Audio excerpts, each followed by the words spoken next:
Buenos días, soy Gabriel Antonio Figueroa Antolines, estudiante de primer semestre de Derecho de la Fundación Universitaria Autónoma de las Américas, sede Pereira. El motivo del presente video es compartir los conocimientos aprendidos durante la asignatura Sociología Jurídica, dirigida por el profesor y decano de la Facultad de Derecho de nuestra institución, el Dr. José Frei Aristizábal. Para iniciar, hay que definir lo que es sociología y sociología jurídica para tener un entendimiento de lo que aquí se va a exponer. Según el diccionario de la Real Academia Española, la sociología es la ciencia que trata la estructura y funcionamiento de las sociedades humanas.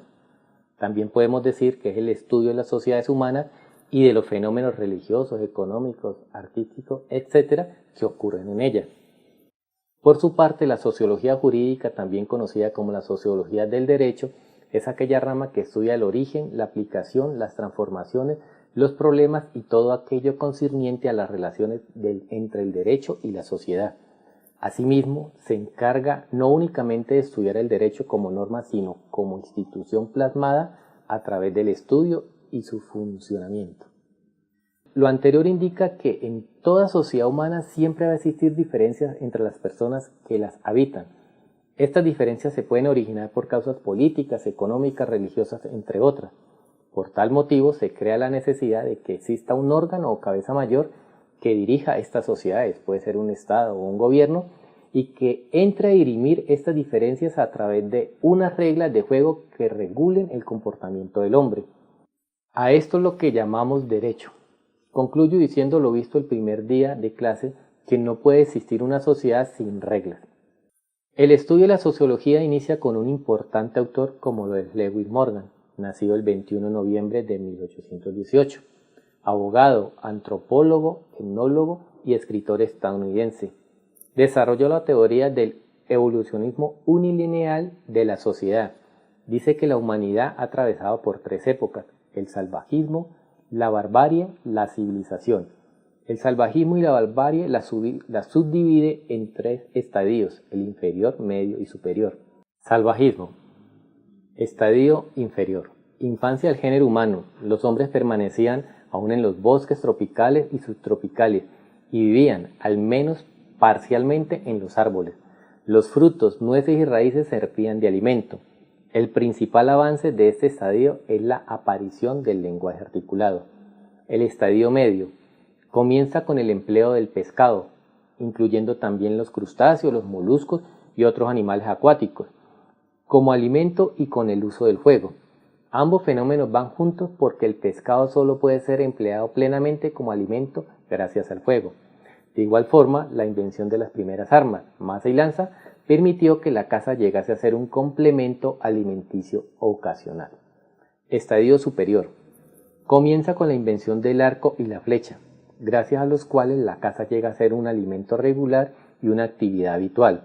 El arco, la cuerda y la flecha conforman ya un instrumento muy complejo, cuya invención supone la larga experiencia acumulada y facultades mentales desarrolladas, así como el conocimiento simultáneo de otros muchos inventos.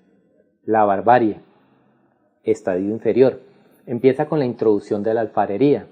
Puede demostrarse que, en muchos casos, o probablemente en todas partes, nació de la costumbre de recubrir con arcilla las vasijas de cestería o de madera, para hacerlas refractarias al fuego, y pronto se descubrió que la arcilla moldeada servía para el caso sin necesidad de la vajilla interior.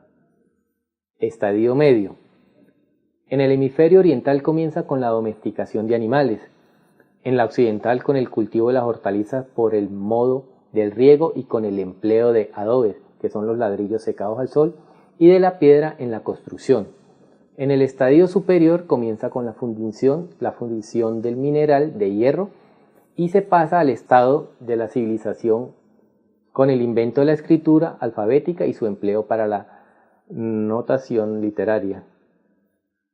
Estas teorías fueron tomadas por Federico Engel en su libro El origen de la familia, la propiedad privada y el Estado. Los primeros datos que se conocen de civilización datan del año 5000 a.C. y es la Sumeria, en Mesopotamia. En el año 3100 es inventada la escritura cuneiforme, escritura acuñada en piedra. Este hecho dio paso a la historia. Antes de la escritura se conoce como la protohistoria. Esta época fue conocida como el derecho mesopotámico, donde las sanciones eran castigadas de dos formas, una de tipo pecuniaria, indemnización sobre el daño, y la sanción física, surgiendo el código prehamurábico. Ya en el año 1750 a.C., con el rey Hammurabi, surgen los códigos hamurábicos, que es la compilación de todos los códigos existentes, dando paso a la ley del talión, que se considera hoy en día ojo por ojo y diente por diente. En el año 753 a.C., con la creación de Roma, se empieza a hablar del derecho romano, el cual tiene sus fuentes en la ley, la costumbre, concepto de los jurisprudentes, edicto de los pretores y constituciones imperiales. Los principios del derecho romano eran vivir honestamente, no hacer daño a nadie, darle a cada quien lo que le corresponda. En el año 27 a.C. empieza la era del Imperio Romano. El año 0 es el conocido como Año Domini o año en que nació Cristo.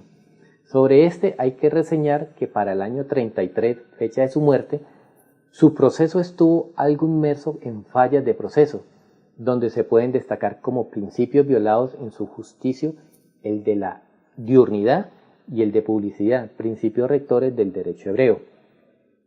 Ya para el año 476, con la caída del Imperio Romano, inicia el derecho franco-germano, con la dinastía de los merovingios, al mando del rey Meroveo, descendiente de Clodoveo. El rey Meroveo tenía 4 hijos, Clotario, Teodorico, Clodomiro y Clildeber. Esta época fue conocida como el oscurantismo. Todo lo que se había ganado con el derecho romano y griego en esta época quedó reducido a su más mínima expresión. El rey Meroveo reparte su reino a cada uno de sus hijos, con el presupuesto de que estos no fueran a pelear cuando él muriera, pero en el año 614 se expide el primer documento conocido como el Edictum Clotari, suscrito por el rey Clotario. Luego, para el año 860 al 1500, se pasó al feudalismo, que imperó en el mundo occidental entre los siglos IX y XIV. Es la dinastía de los carolingios la encargada de su implementación. Ante el crecimiento del vasallaje, la disminución del poder central y la división del imperio entre los diversos herederos, Carlos el Calvo es obligado a firmar la capitular de Quercy. Es de enfatizar de esta capitular la igualdad ante el privilegio. Hay que destacar también que el antiguo Estado franco y la Gran Bretaña anglosajona fueron los grandes países feudales.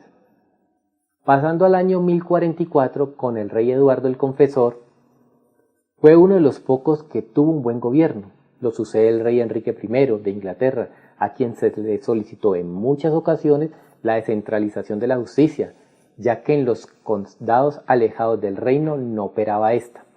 Pero fue con su sucesor Enrique II que se logró llevar la justicia a estos lugares donde no la había. Se crea la Curia Regis, que eran los tribunales ambulantes. Esta consistía que los tribunales viajaban por cada condado impartiendo justicia. Lo destacar de estos tribunales es que a cada condado que iban observaban que los delitos eran similares a los otros.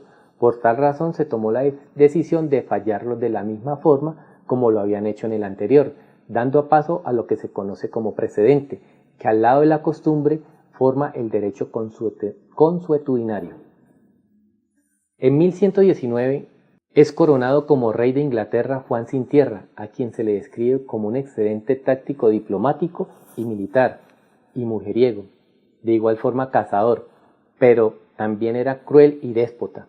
Sus abusos y mal gobierno llevaron a la unión de todos sus súbditos a querer derrocarlo, y es así que el 15 de junio de 1215 es obligado a firmar en contra de su voluntad la Carta Magna, que fue como una especie de la primera expresión de los derechos del hombre. Se puede considerar que la Carta Magna es como la razón de desaparecimiento de la monarquía sin control. La Carta Magna consagra, entre otros, el debido proceso y el habeas corpus. Ya en el siglo XIV y XV nos encontramos con Nicolás Maquiavelo, quien es el padre de la ciencia política moderna.